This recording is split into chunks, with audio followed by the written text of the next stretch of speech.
Welcome to Different Roots Radio, where entrepreneurs share their journeys and wisdom.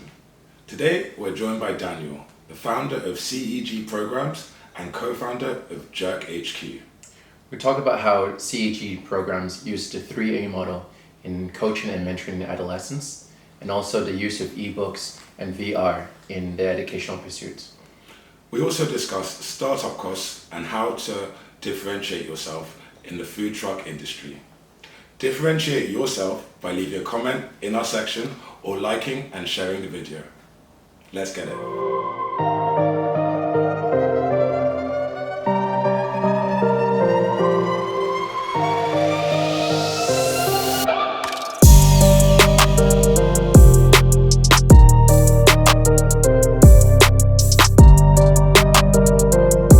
Welcome to Different Roots Radio, hosted by Damian Temain.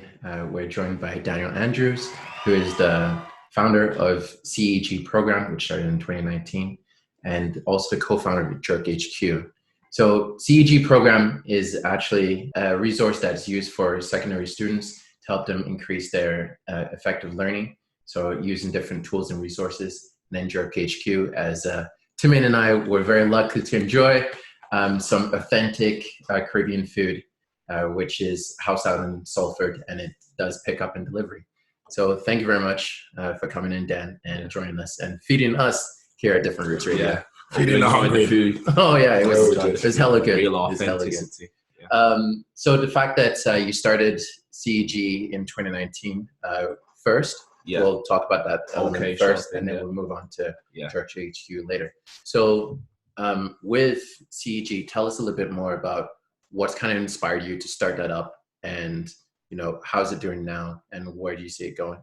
Yeah, I think for me, really, CEG program, which stands for Creating Effective Generations, because that's, I guess, what we're trying to create these times. And it really started from my past and kind of growing up for me and what I'd been through. And unfortunately, I didn't really have a great deal of support network within sort of my presence and where I was based. So I kind of that frustration kind of led me to be that person, to be that advocate, and that mentor for young people today. And really, CEG program, it's to enhance the learning experience of young people in and out of education. But yeah, I think I always say this: what good is an experience if you can't share it? Exactly. And for me, that's what CEG is. It's an experience that I've gone through, which I'm now willing to kind of share with young people, and also help them get onto the right path in life, and also teach them a little bit about entrepreneurship.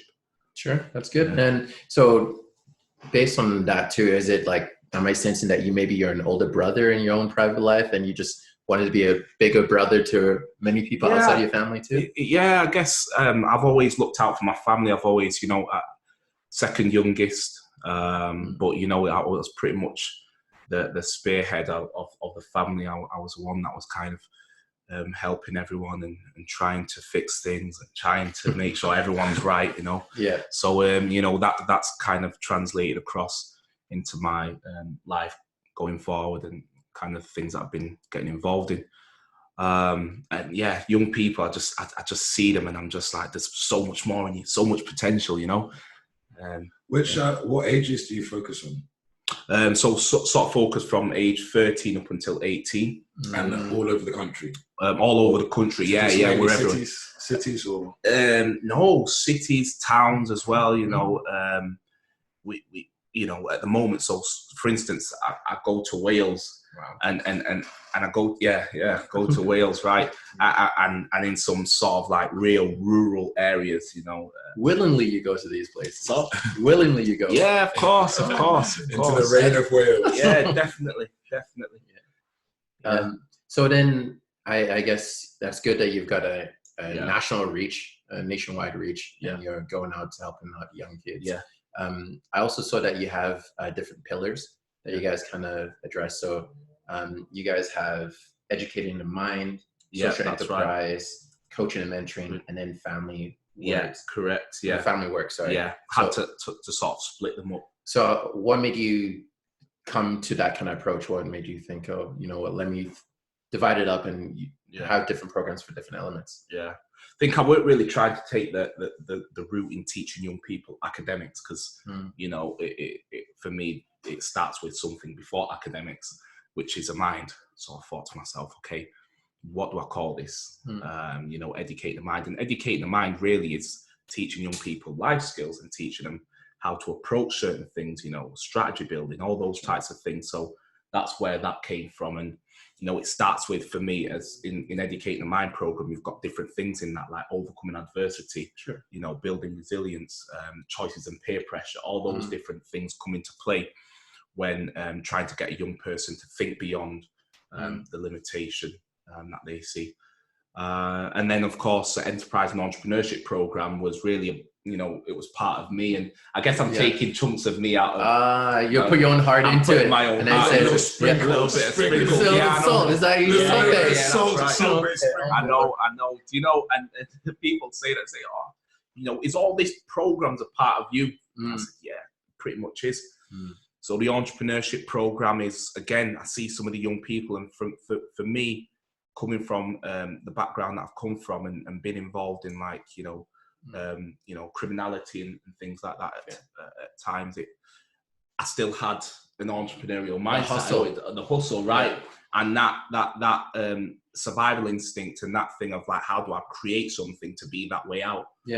And it's, again, a lot of my entrepreneurship programs are targeted towards young people that unfortunately have found themselves in that position in life. So it doesn't matter what walk of life. No, someone doesn't comes from. Correct. Right? They can come in and roll into your programs. People think, look, you know, young people off the streets and in criminality can't really learn entrepreneurship. In fact, they're the most type of young people that can and will, because they have gone through adversity and have gone through what they've gone through. And also, as well, they want a way out. They're trying to look for certain ways, and the money mindset kind of thing as well. It helps them, you know, gets them up in the morning. Yeah. We also bring people in who have been in industries and who have overcome certain aspects of their struggles in life. That's actually so true. And you've been saying we, as in, like, must be a bunch of you guys that work. Oh yeah, it's a team. So it's just not me. CEG is not me. We're a team. So you got like mentors, tutors, tutors, actual teachers. Actual teachers, yeah. Okay. That can obviously teach them educational side of things. And how do you screen those people that come in? I bet it's not just your friends and family. I'm sure they help you. But you know, you also need trained people that aren't your friends and family to come in. Yeah, definitely. I think, you know, most people want to come in and work alongside the young people because they see me and the aura that I give off and the passion that I have for seeing lives change. But sometimes it can be tricky when you're kind of scouting for the right individuals, as you probably would know. Recruitment processes. Episode 28, Willow, you know, for those trying to recruit and find talent easy and faster. That's right. So tell us a little bit more about, like, your own educational growth into this. Like, did you go through a program? Or is it like you just used the hustle mentality, you bypass secondary school to start this entrepreneurship program? The CEG program we're talking about. I didn't really I've not really gone to university to study particularly any form of education as such. I actually studied business management and accounting at university. I did the 2-year fast track, which I wanted to. This is part of the entrepreneur in me. I want to get out and I want to, you know, just really start something. But you know, I worked for an organisation that actually helped me as a young person, TLG, and they kind of built me up to be, in some ways, the person I am today. So they were a part of that. So I think because I had that as a real great substance, it allowed other people to take to me, also other educational institutions to recognise kind of the work that I do. And so much like all the other entrepreneurs, much like most of the entrepreneurs we've interviewed, a lot of people went through the actual 9-to-5 work, commercial work, and then said, you know what, let me start my own business. Learn from what I've gained from the 9-to-5, transition it into something that I love, and you know, bring the skills that I can bring to the table. And make yourself special. And, you know, and that 9-to-5 hustle is gone, and 9 to 9 now, or Honestly realistically speaking. sometimes. I was going to ask, what does your normal day look like? Because how many hours does this take out of your Or day? even the emails. That's what I want to know. So Listen, that's I'm And running other businesses as well at the same time.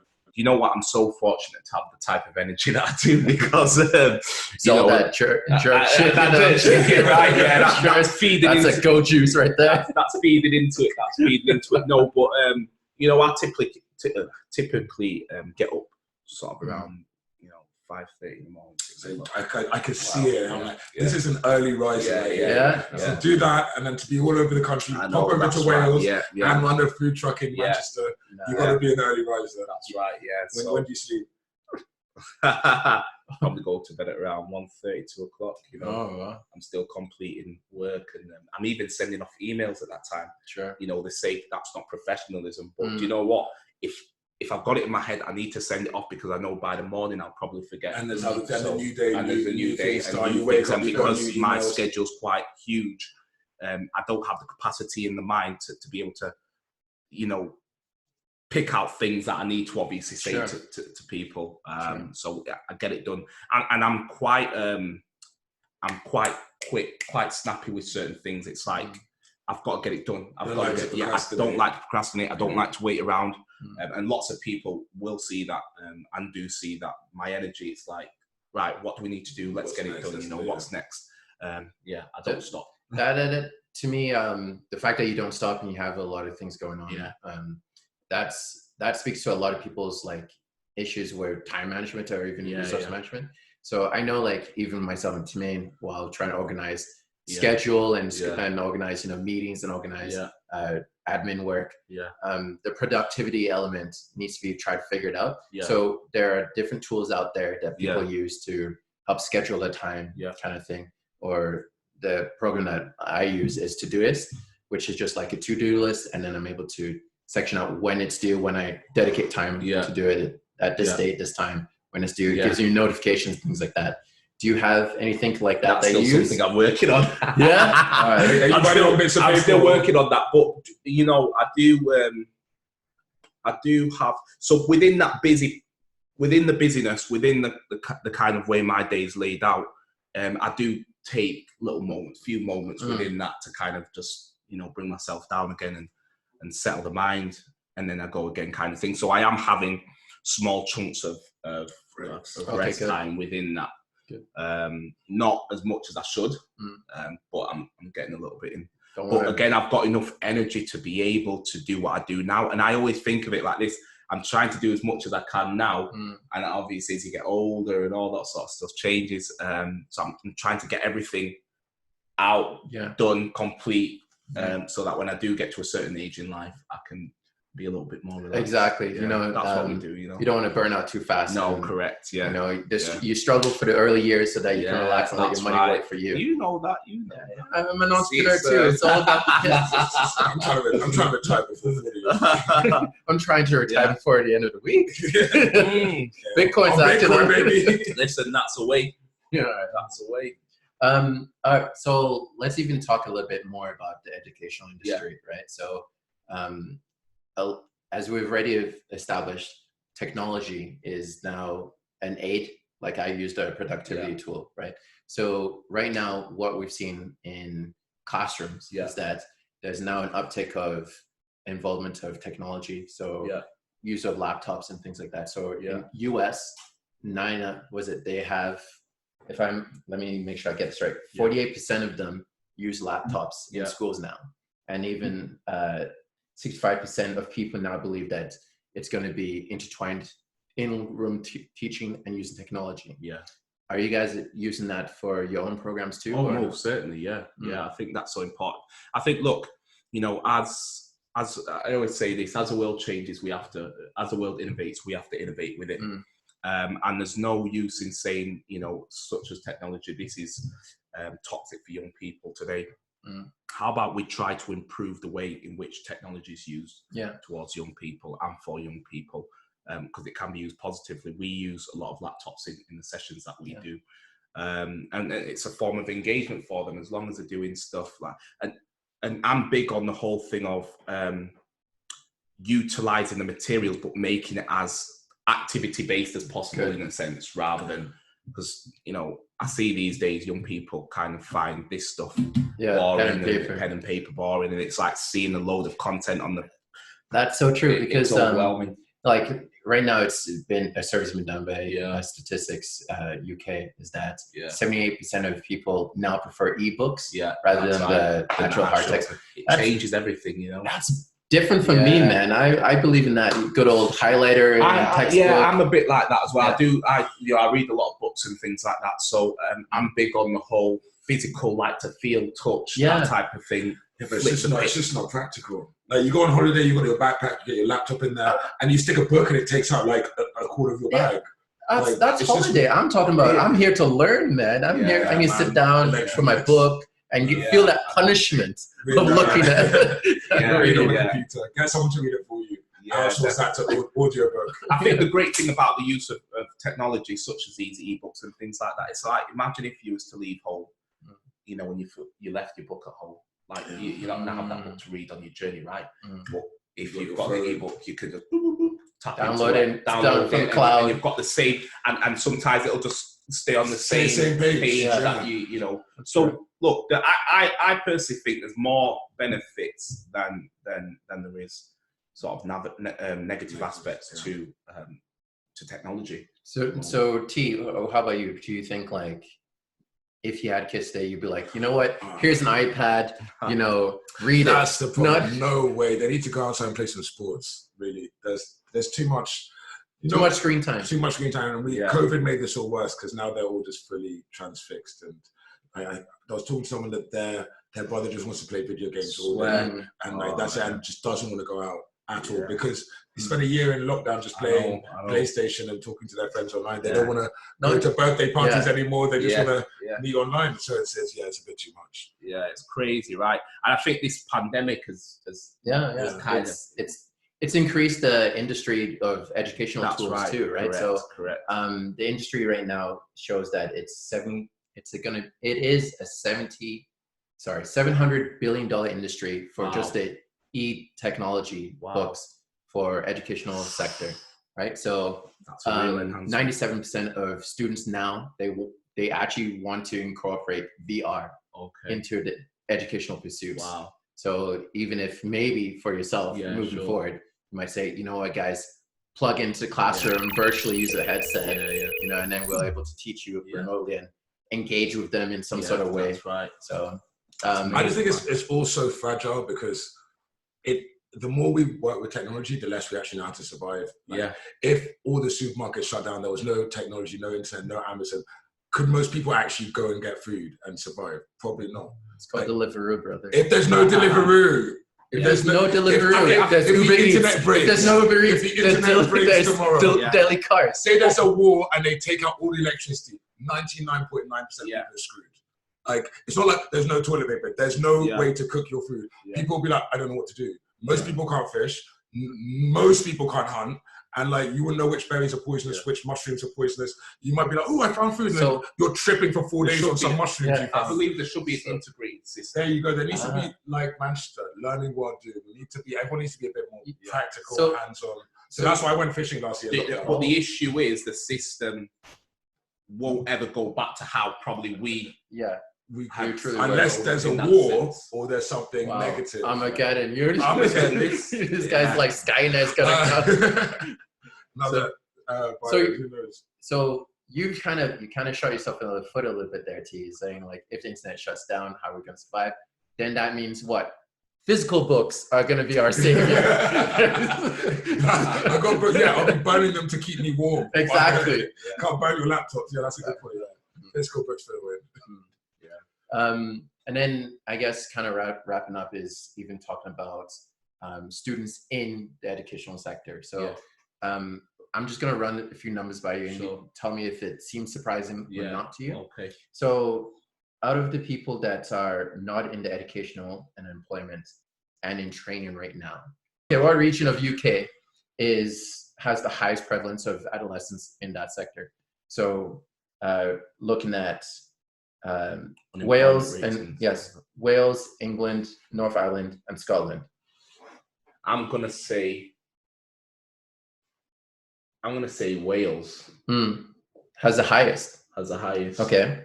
And what about you, Is it T? unemployed unless it's just general alert? Yeah. I say Scotland. So it's actually Wales. Ooh. Yeah. So Well, he was in Wales last week. It's a cheap question. Yeah, but he's changing that with CEQ. So he's like, he's getting. But you're not doing enough work. It should, That's right. Get back out there. Get back to work. Yeah, I need to Make some more entrepreneurs out there. Yeah, correct.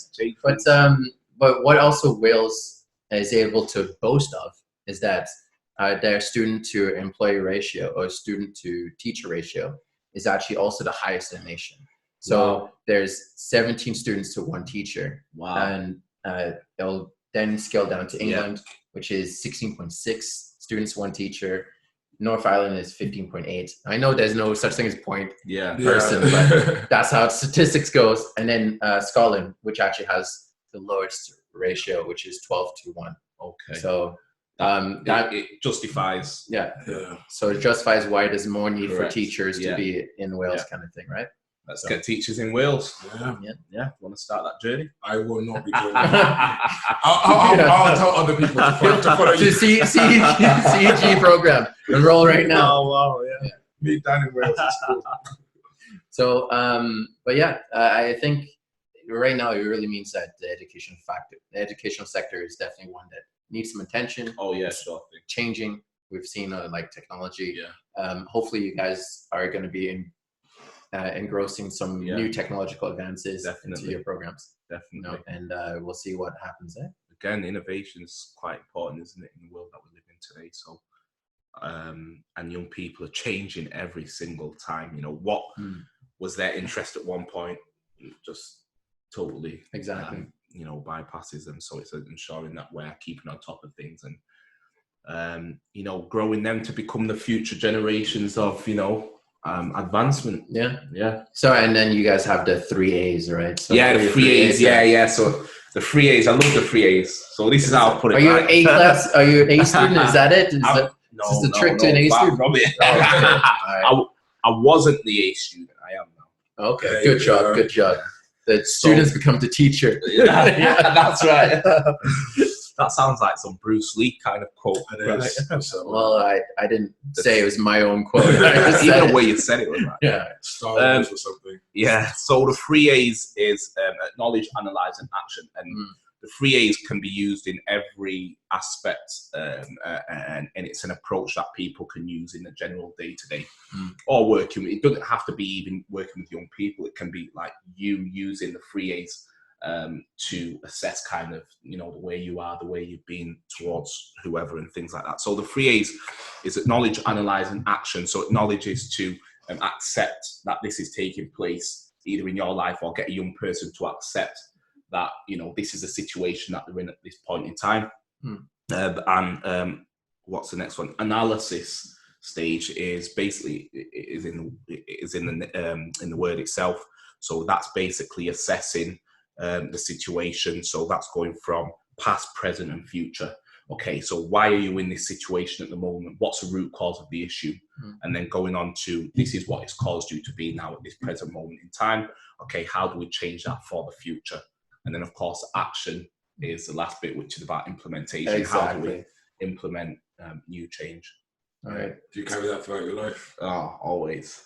Do you carry that through your life? It might start. Yeah. There's a few times we might slip up, but, apart from that. All right, true. It's all good. All right, nice. So not only do you run CEG, you also run JerkHQ. That's right. Very much enjoyed. Yeah. Testing out your food. We can test out some more later, by the way. Yummy in my tummy. I can tell you that. The itis is coming quickly. That's man. right. Nap. Food trucks, they're quite popular in England and America. Yeah. They've been growing quite a lot. But I guess people don't really think about how much it costs to set up. I thought, easy, you get a little truck, drive it there, get some food in there. But I guess you're going to have a kitchen on board, you're going to have a fridge, you're going to have all these ingredients. Yeah. So how much? I mean, I read that it's cost between anywhere between £5,000 and £50,000. Yeah.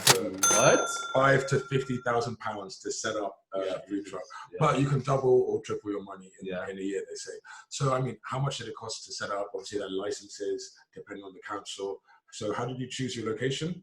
And was it because of price and things? And also, how much did it cost to set up your own food truck? Yeah. I think initially, with the food truck, first off, you know, it was just something that was a passing thought. It was never I really want to do this. It was kind of like, okay, what's a great way to make some passive income, and just so it wasn't the big whole.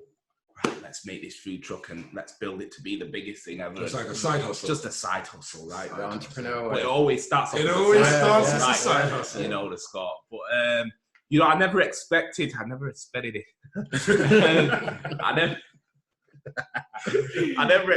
it to be actually as pricey as it was in setting it up. You know, I kind of went into it a little bit with naivety and just thinking, you know, yeah, get a van, you know, purchase a van, probably pay like $5,000 for you know, a van or a trailer. Ours is a trailer, and then obviously you just think you just get food and then you just cook some food, and sell it kind get of loads thing, of money. Yes, I did go in a little bit naive, but you know, when I did go in, the cost was heavy. Right. Because give us a ballpark number, man. Yeah, you're keeping me on my edge on my seat right now. It was all right. So we're talking about, you know,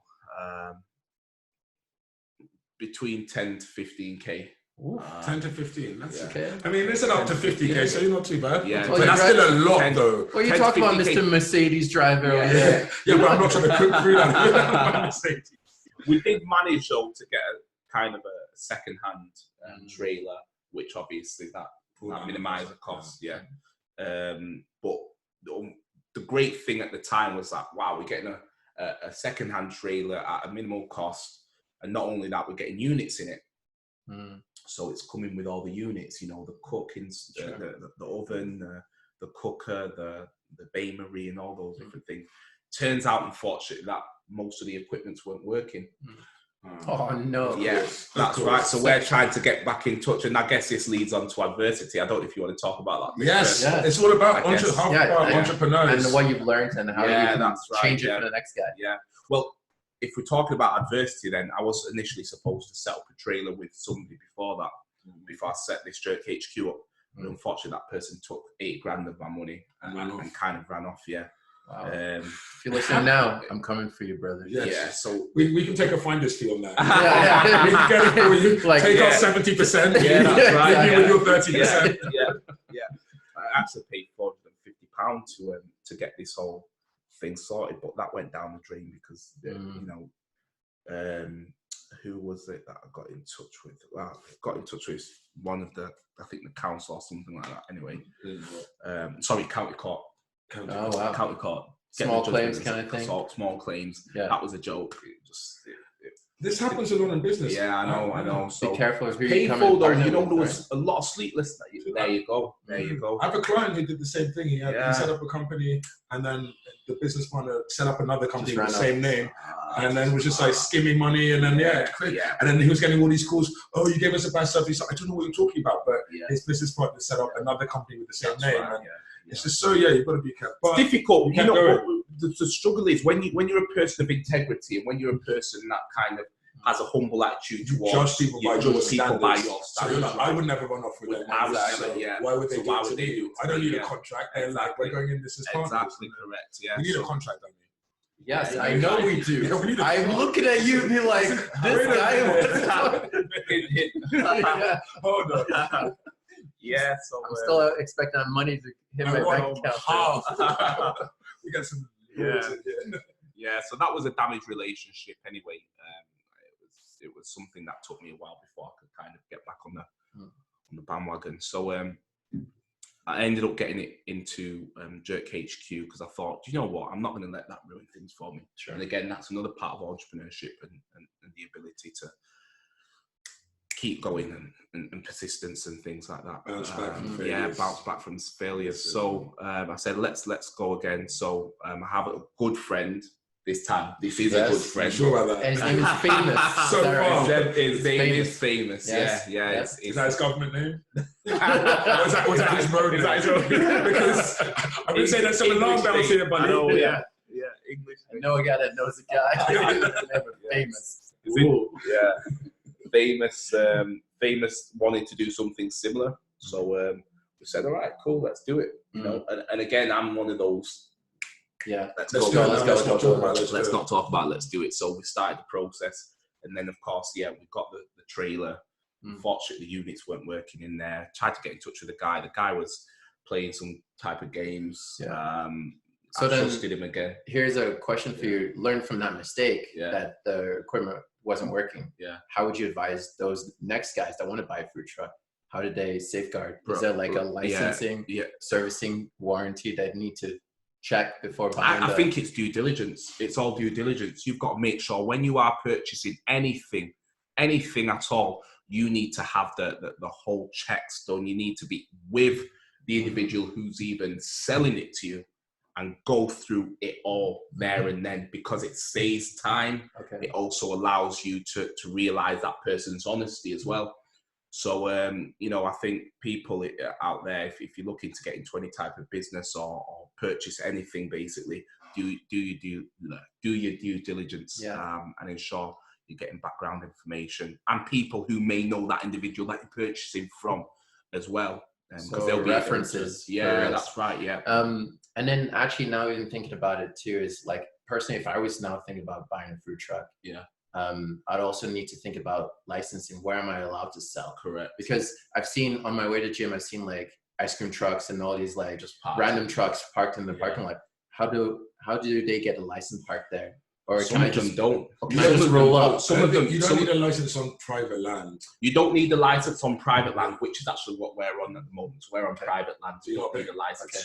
So we've got something sorted out between the owner of that particular land. But we did have to get the hygiene certificate and get those checks done and make sure that we're basically healthy and you're cooking the right things and not having any type of any issues. Not feeding people pigeons instead of chicken. Exactly, feathers. That's literally right. Or fish you catch in the Manchester Canal. No plastic containers inside the Kurigo. All right, that's true. I don't want that. We don't want that in our system.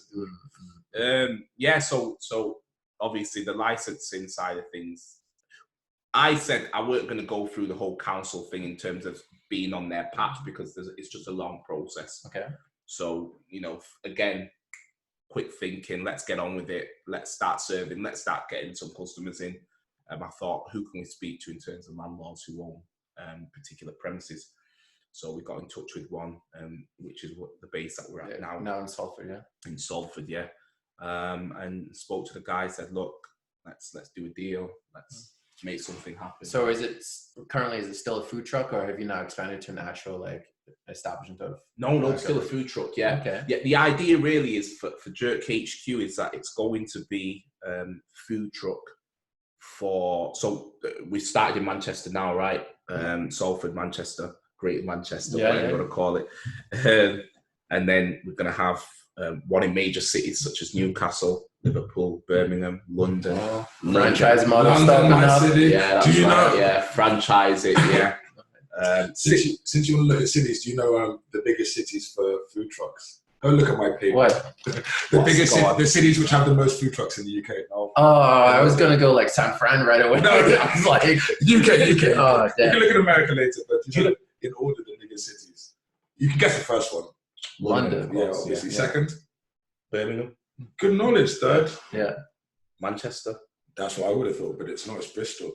Bristol. Do you know what's so funny as well? I was going to say Bristol, and do you know what? In that email that I sent to I said actually Bristol is one of the places we want to be at. That's why? a place. So tell me why. Just the culture's great there. Honestly, they're accepting. What's that? They're just accepting to trying different foods and different things. So it's like, and then after Bristol, Leeds, Manchester, Brighton. Brighton's Leeds is more than Manchester. Leeds has got more food trucks than Manchester. Seriously, to be honest, I'm not surprised because Leeds, especially at carnival times, Leeds is major. And you don't need license for organised events and stuff. No, you don't. What? Yeah, that's. I am just rolling up there in the back, rent a car. You know what's good? Full water bottles in the back, and feel like rappers. Like, yo, that's £5. So we do need a license. We did need a license to be able to trade in Salford. Yeah. But we can trade anywhere in Salford. We could literally park outside. Yeah. Don't lie.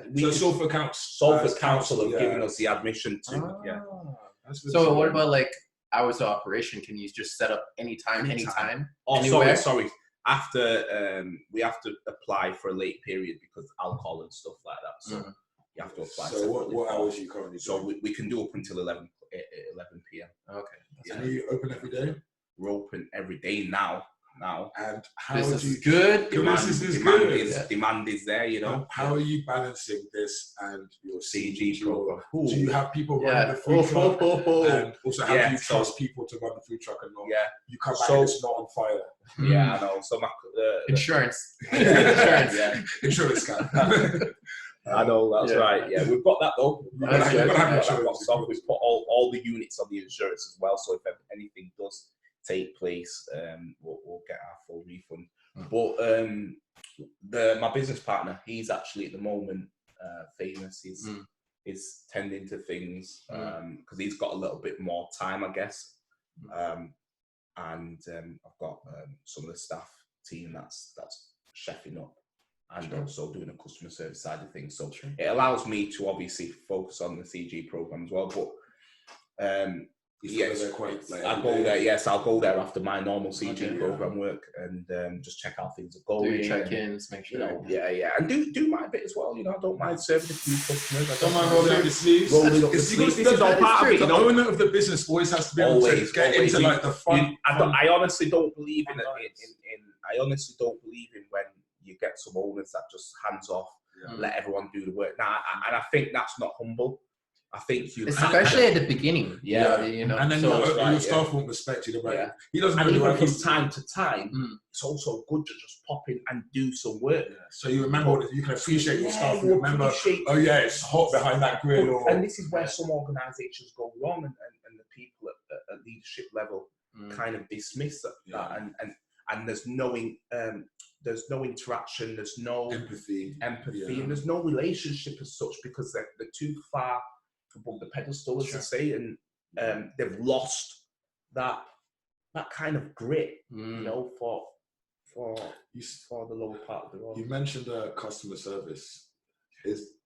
You mentioned customer service, but like, I'm not gonna lie to everyone that's listening. Is actually I ordered from you like over like 2 months ago. You did, and you actually showed up to the door and you actually said, "Try this out, review it." You took my photo, put it on his social media, and then right away it was like he was there, and I did not know at the time like you were there. But I was like, oh man, this guy's hustling. He's trying to make sure he put it out there. That's right. And little I know, you're actually a guy. Yeah, and I think I said to you, I'm big on customer service. We had a chat, and I was saying I'm big on customer service, and that is probably, in fact, it is the main priority for me. Customers first before anyone, before myself, before. So you say you know your customers quite well. Yeah. Okay, cool. What's the average age? This is a general food truck question, but what's the average age of people who go to food trucks? You can give a little range. Can we go like the millennials and the Gen X, or is it going to be like? Go for age. I'm going to go between first group and second highest. First highest group most likely to get a food truck. First highest group. Most likely to eat at the food. Yeah. So you're 25 to 35. Second group. Second group, I'm going to go with. Quick math. Second group, I'm going to go with. Younger, I would say. I'm actually going to go higher. Yeah, go for I'm going to say 35. Food trucks to 40. Those guys that should be cooking at home. This guy knows his business. Yeah. He knows his business. You said 25 to 35. Yeah. The first age group most likely to get food trucks are 18 to 34. Okay. Which makes sense. Students. Yeah. I had one the other day. Yeah, that's right. Yeah. I went to the Dutch fisherman or something the other day. And then the second group is 35, like you said, to 44. Okay. So, wow. So it's like kids aren't going to... I'm on a roll. School kids aren't going to roll up to... Students, definitely, young people like me who, of course, want hot food, but you don't want to cook. I've seen your fridge so bare always. My fridge is empty. I just go and buy what I want to eat. Yo, you need to see my fridge. I live alone. You live alone. Yeah, me too. Like, my fridge is empty, nice. bro. It's just everything. People come round and they're like, what is this? What's this? I have orange juice and a banana. And like that's pretty much it. And that banana is no longer yellow. Actually, But you're in a great industry. It's growing. Yeah. Even through COVID, no more tests. But in America in 2019, it was a $1.4 billion industry, and it was growing at a rate of 2.4% annually. But because of COVID, pre-COVID, it was 7.5%. Because of COVID, now it's growing at 2.4%. Yeah. So obviously COVID affected it, but food trucks are very popular in America and in the UK. So you're in a great industry. That's right. I think, food trucks are definitely picking up. Yeah, and you was talking about, I think you were saying about create innovation. Yes. Oh, yeah. So you said that innovate is really important. Technology, you have to innovate. So how do you innovate in a food truck? Because what makes you different? Unless you take orders on iPads. I'm saying squares, contactless pay, quick pay. Yeah, that's a big one thing. That's a useful one. When I went to the I paid with my card, I'm like, contactless. We're really big on at the moment. We've got it all sorted. It's all coming through too. Yeah, straight right to talking from your bank account to my pocket. No one's buying off with my £8,000 this time. No, and innovation as well in the sense of look, how do we be more creative compared to a lot of other food places out there? Exactly. The social media aspect to it. We're even thinking of getting people to start dancing around do a street dance around the food trailer, just different things, taking the food trailer to different places and creating it to be an experience. As opposed, we don't just want, it's not just about food anymore. It's now about how do I get this experience, how do I become part of this dynamic culture, this thing of this. So you literally nailed on. It said that 80% of people try food trucks for the experience. So it's not just to get the food, it's for the experience. No way, But the quality food obviously complements it a lot. The top three things they said: convenience, good tasting food at an affordable price, correct, and short waiting times. So if you've got all those three, you're good. That's what me and Fame is creating JerkHQ to be. More of an experience, more of a social factor, and a place where people can just come and want to, we're even thinking of like, I don't know if you know, obviously with Trap Kitchen, now they have the telephone thing, Menagerie has a bathtub, or there's a place, was it Alba Sloss has the button for Prosecco. That's a button for Prosecco. So what we're thinking with JerkHQ is to have the jerk, because we do the jerk bagels, have it like the jerk bagel around a person with the strings attached to it, and then take a picture with it. It's got the layers. Yeah.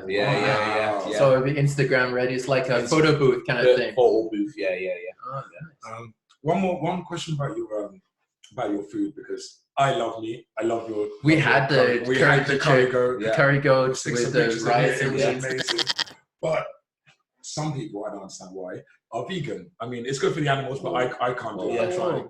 Yeah, no. They're gross. I'm not watching. Have you given up on the? I'm not eating fish anymore. Oh, dude, it's too much. Don't watch Seaspiracy. You're not eating fish. I'm not eating fish anymore. Serious? See, they're messing like. For those that are not watching YouTube, there are death stares that were going from Dan. I was actually going to bring the jerk salmon. Oh.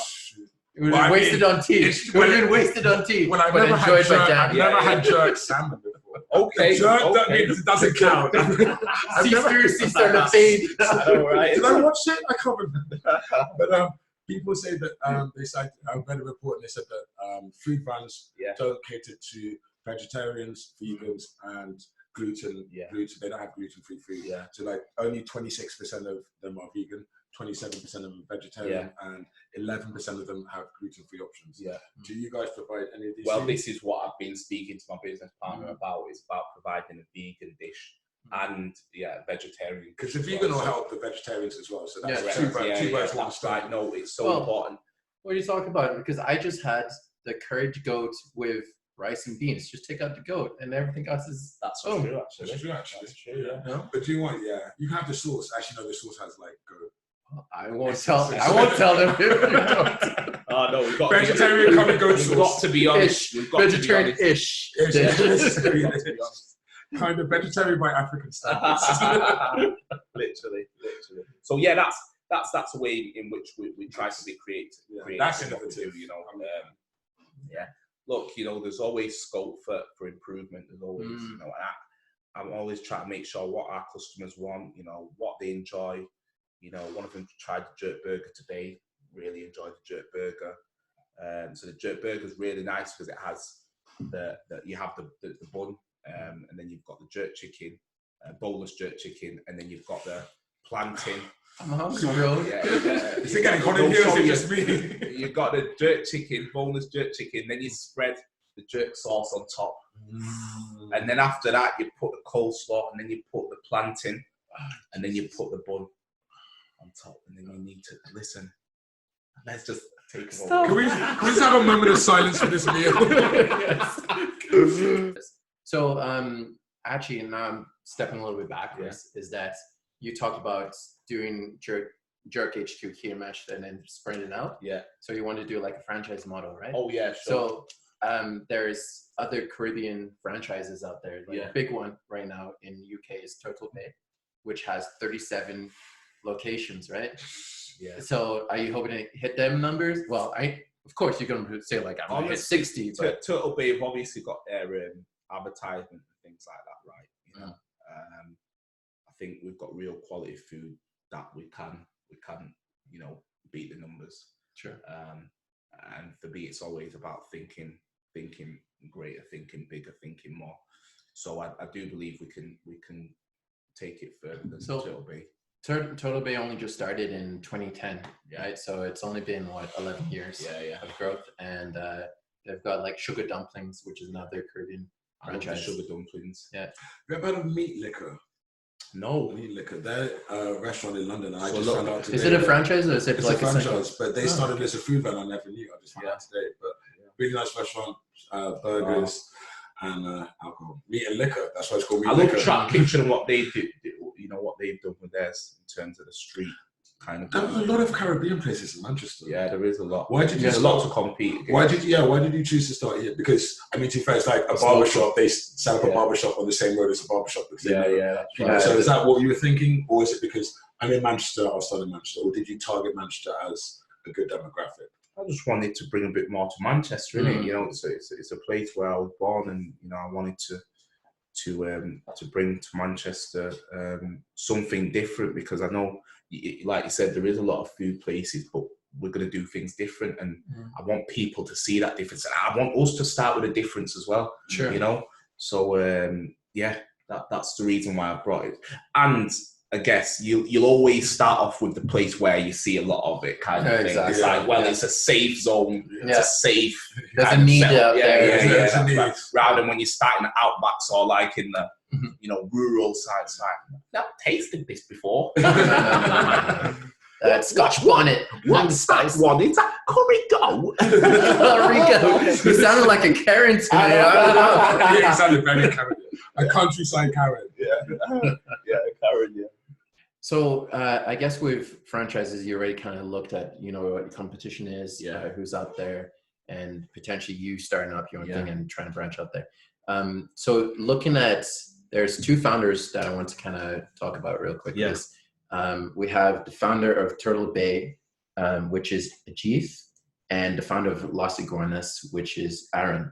So those two big franchise names, right? So Turtle Bay about Caribbean food, and Las Iguanas, which is about Mexican food. Okay. So these two founders, they essentially, after establishing their businesses, they spoke to each other and said, hey, let's start up a brand new venture. Yeah. And now they've started a brand new venture down in London, which goes by the name of Levi Roots Caribbean Smokehouse. Yeah. Right. So it's not that, so even like you might want to start something yourself now, but maybe a partnership with someone else from a different cuisine industry can also help bring something to the table. Yeah. And you guys can go into business together to a brand new industry, a brand new cuisine. Yeah.